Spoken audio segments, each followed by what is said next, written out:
Hi viewers, welcome to our channel Kavita Ashok educational and motivational channel.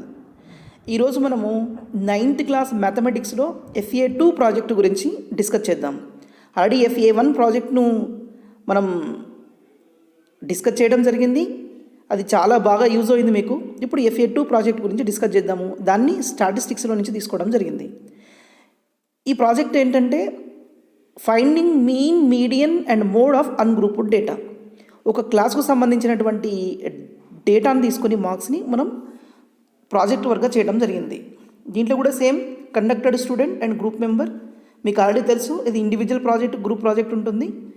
So ఏ ప్రాజెక్టుకు మీరు చేస్తున్నారో దాన్ని మనం గ్రూప్ అయితే గ్రూప్ ప్రాజెక్ట్ అని, ఇండివిజువల్ అయితే ఇండివిజువల్ ప్రాజెక్ట్ అని రాసుకోవాల్సి ఉంటుంది. దాంట్లో name, roll number and class.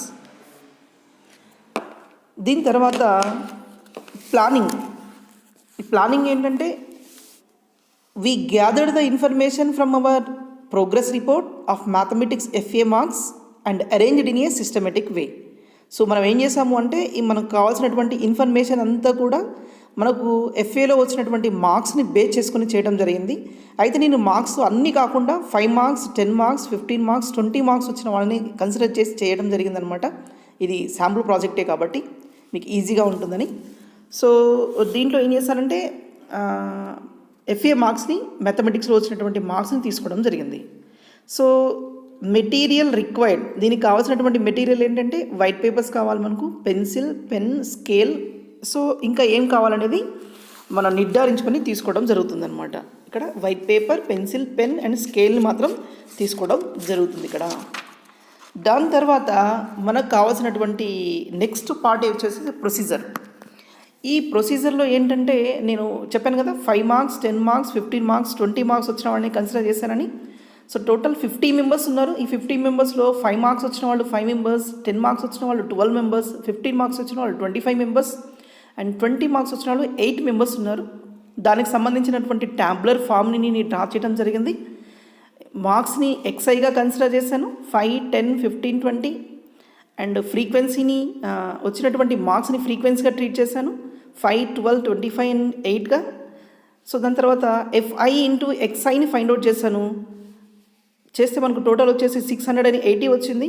దాని తర్వాత LCF, less than cumulative frequency తీసుకున్నాను. So less than cumulative frequency ఏంటంటే ఇక్కడ 5 మార్క్స్ వచ్చిన వాళ్ళు 5 ఉన్నారు. 10 కానీ 10 కంటే బిలో ఉన్న వాళ్ళు 5 + 12 17 అవుతారు. బిలో 15 వచ్చిన వాళ్ళు 25 + 12 + 5 టోటల్ 42 అవుతుంది. అలాగే బిలో 20 వచ్చిన వాళ్ళు మొత్తము 50 మెంబర్స్ ఉండడం జరిగింది. సో దీంట్లో ఫస్ట్ మనం మీన్ కనుక్కుంటాము. మీన్ అంటే some of the marks by some of the observations by number of observation. Individual data అయితే ఇక్కడ sigma FI XI by sigma FI. ఇక్కడ ఆల్రెడీ క్యాలిక్యులేట్ చేసాం. ఎంత వచ్చిందంటే 13.6 వచ్చింది మనకు.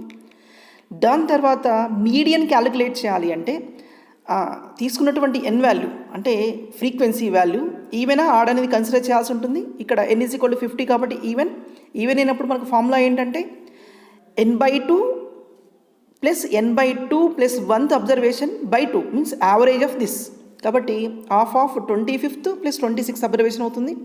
25th అంటే మీరు లెస్ దాన్ క్యుములేటివ్ ఫ్రీక్వెన్సీలో చూసినట్లయితే 25 లేదు కాబట్టి దాని నెక్స్ట్ వాల్యూ 42 ఉంటుంది. నేను ఒక లైన్ పెట్టడం కూడా జరిగింది.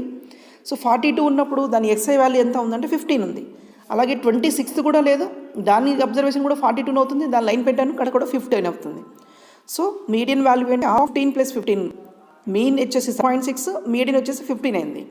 అలాగే మోడ్ అంటే మోస్ట్ అక్కరింగ్ వాల్యూ, ఏదైతే ఎక్కువ ఫ్రీక్వెన్సీ ఉంటుందో దాన్ని మనం మోడ్ కింద కన్సిడర్ చేయడం జరుగుతుందన్నమాట. ఇక్కడ మోడ్ వచ్చేసి మీకు ఆల్రెడీ తెలుసు, ఫ్రీక్వెన్సీలో హైయెస్ట్ ఎంత 25 ఉంది. 25 దగ్గర మనకు XI వాల్యూ ఎంత ఉందంటే 15 ఉంది. కాబట్టి మోడ్ వాల్యూ ఎంత అవుతుంది మనకు 15 అవుతుంది. అంటే ఈ విధంగా ఇచ్చినటువంటి డేటాకు main value, median value, mode వాల్యూని మనం కనుక్కోవడం జరిగిందనమాట. ఈ విధంగా ఇచ్చిన 3 రిక్వైర్డ్ వాల్యూస్ని క్యాలిక్యులేట్ చేసాము. దాని తర్వాత ఫైనల్గా ఏంటంటే మన conclusion. From this project we know how to find mean, median and mode for the given data. So ఇక్కడ 3 కూడా క్యాలిక్యులేట్ చేసాము. మనకు ఆల్రెడీ తెలిసింది, ఒకటి 13.6 వచ్చింది, మిగతా 2 కూడా 15 వచ్చినాయి అనమాట. ఎప్పుడూ కూడా సేమ్ రావాలని రూల్ ఏం లేదు, డిఫరెంట్గా కూడా రావచ్చు. నెక్స్ట్ వచ్చేసి reference. we refer the statistics chapter from the textbook and arranged the complete data in a systematic way. నేను ఎక్కడి నుంచి తీసుకున్నాను ఈ డేటా మొత్తము అంటే టెక్స్ట్ బుక్లో ఉన్ని బేక్ చేసుకొని తీసుకోవడం జరిగింది. అలాగే ప్రోగ్రెస్ రిపోర్ట్లో ఉన్నటువంటి డేటాని ఎఫ్ఏ వచ్చేటటువంటి మార్క్స్ని నేను తీసుకోవడం జరిగిందనమాట. సో ఫైనల్గా అక్నాలెడ్జ్మెంట్ ఏంటంటే మీకు ఎవరైతే హెల్ప్ చేశారో వాళ్ళకి థ్యాంక్స్ చెప్పడం. I'm very much thankful to all those who helped me to do this project. So ఫైనల్గా వచ్చేసి సిగ్నేచర్ ఆఫ్ ద స్టూడెంట్ వచ్చేసి మీ నేమ్ రాసేస్తే దానిపైన సిగ్నేచర్ చేస్తే సరిపోతుందన్నమాట. So FA1 project and FA2 project 2 ప్రాజెక్టులు కూడా కంప్లీట్ అయిపోయినాయి. ఇవి మీకు 9th క్లాస్ వాళ్ళకు సరిపోతాయి అన్నమాట. ఇంతకుముందు 4 ప్రాజెక్ట్స్ ఉండేవి, ఇప్పుడు 2 ప్రాజెక్ట్సే కాబట్టి ఈ FA2 ప్రాజెక్ట్తో మీకు టోటల్ 9th క్లాస్లో FA ప్రాజెక్ట్స్ అన్నీ కూడా కంప్లీట్ అయిపోతాయి.